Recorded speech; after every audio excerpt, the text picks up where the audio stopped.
Hey everyone, welcome back. Today, we've got an explainer that is genuinely going to flip everything you thought you knew about enlightenment right on its head. We are unpacking the incredibly profound framework of Sri Bhagavat, specifically from his seminal work, Absolute Reality. We're going to toss out those esoteric myths and that endless, exhausting search for magical spiritual highs. Instead, we're breaking down the actual mechanics of the mind, the real nature of spiritual experiences, and what it literally means to be liberated. So get ready to have your assumptions challenged in the absolute best possible way. Okay, let's dive right into this. Here's our roadmap for the explainer. We'll start with the pursuit of bliss, then look at the anatomy of experience, followed by the monkey mind trap, understanding practical trance, and finally, experiencing absolute reality. All right, kicking things off with Section 1, the pursuit of bliss. To really get this, the source shares a brilliant little parable about a guy named Mullah Nasruddin. So Mullah goes to collect his monthly salary. The cashier accidentally gives him an extra 100 rupees. Mullah counts it, sees the extra cash, but just quietly pockets it and walks away. Not a peep. Well, the very next month, the cashier purposefully shortchanges Mullah by 100 rupees. Mullah counts it and instantly starts loudly complaining about the shortage. The cashier looks at him and asks why he stayed totally quiet about the extra money but is throwing a fit about being short. Mullah basically says, "Look, I can forgive your first mistake, but I am absolutely not ignoring a repeated error." It's a funny story, right? But honestly, Mullah is a perfect reflection of us. We happily and quietly accept pleasure, but the second we feel pain, we fight it intensely. And you know, this whole dynamic, it doesn't just vanish when people get into spirituality. It really just gets a fancy new name. People jump into the spiritual world looking for a permanent escape from that exhausting trap of worldly pleasure and pain. Think about worldly pleasure, like, I don't know, eating way too much cake. It eventually ruins your health and ends in a struggle, right? So seekers start chasing what's called anantham, or spiritual bliss. They view it as this permanent, pain-free escape hatch. They think, man, if I can just reach this divine state, I'm going to be safe and happy forever. Now, what's really fascinating here is how the renowned sage Ramana Maharshi completely flips the script. While most spiritual seekers look at blissful experiences as the ultimate finish line, Maharshi warns that bliss is actually a trap. Yeah, a trap.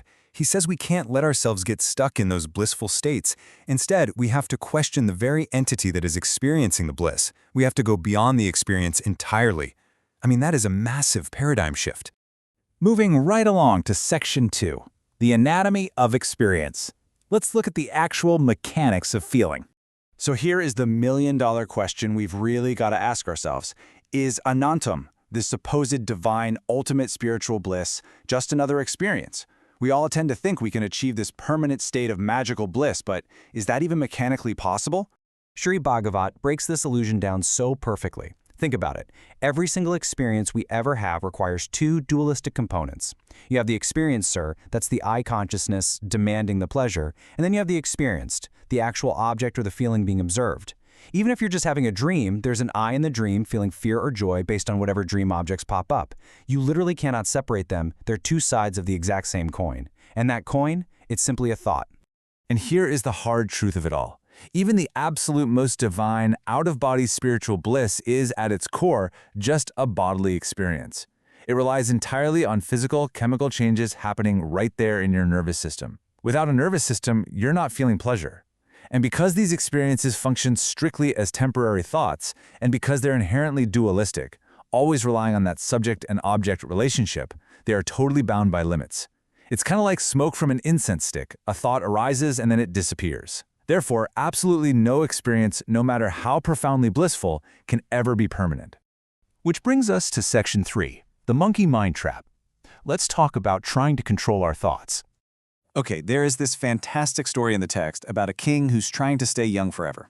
A physician gives him this special medicine, but it comes with one really bizarre condition. The king has to take the medicine without thinking of a monkey. So the king tries, but the literal second he touches the medicine, boom, a monkey pops into his head.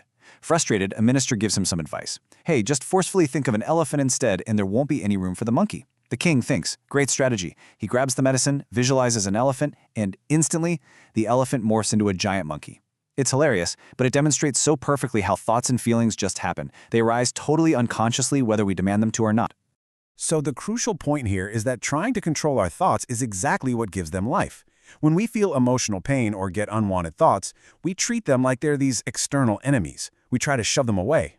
But fighting our own mind, that only renews the exact painful experiences we're trying to escape. It creates this state of deep self-contradiction. You've got one part of the mind trying to act as the boss or regulator over another part of the mind. It's a literal internal civil war, and honestly, that is the true root of our suffering. All right, Section 4. Understanding Practical Trance, or Sahaja Samazi. Think about your tongue for a second. It handles all these basic tastes: sweet, sour, bitter, you name it. When we eat something sweet, the tongue is highly active, right? But here is the vital question. What happens when the tongue is tasting absolutely nothing? What does it feel like when you're just not eating? Well, it doesn't die, right? It just rests in a state of silent sensitivity. It simply is. And Sri Bhagavat defines samadhi, or a state of trance, precisely like this. It's not some crazy magical hallucination, it's just a state of beingness. That's Sahaja Samadhi. It's a highly practical, natural trance.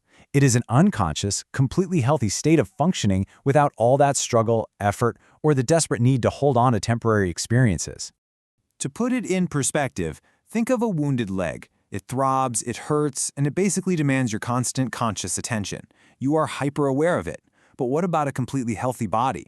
A healthy body functions perfectly precisely because it's unconsciously effortless. You don't walk down the street consciously commanding your heart to beat or your lungs to breathe.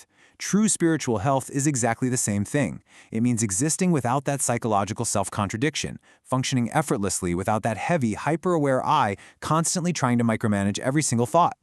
And finally, Section 5. Experiencing absolute reality.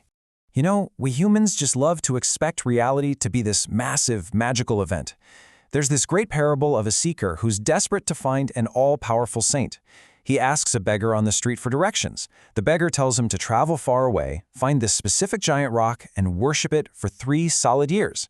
The seeker, totally devoted, actually does it, and after 3 years, the rock miraculously splits open in a blaze of light. And who steps out? The exact same beggar from the street. The beggar just looks at him and says, "You wouldn't have accepted a beggar as a saint, so I had to make you go through all this." It so playfully mocks how we expect absolute reality to be this strange cosmic vision, when actually, it's been right in front of us the entire time. And this brilliantly illustrates Sri Bhagavat's core teaching.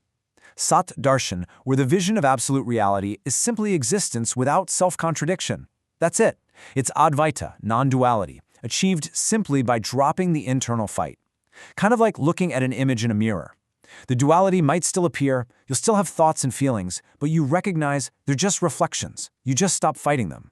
It's not a magical high. It's perfectly ordinary, natural, and just profoundly freeing. It's described as that incredible feeling of finally walking through your front door and returning home after a really long, exhausting road trip.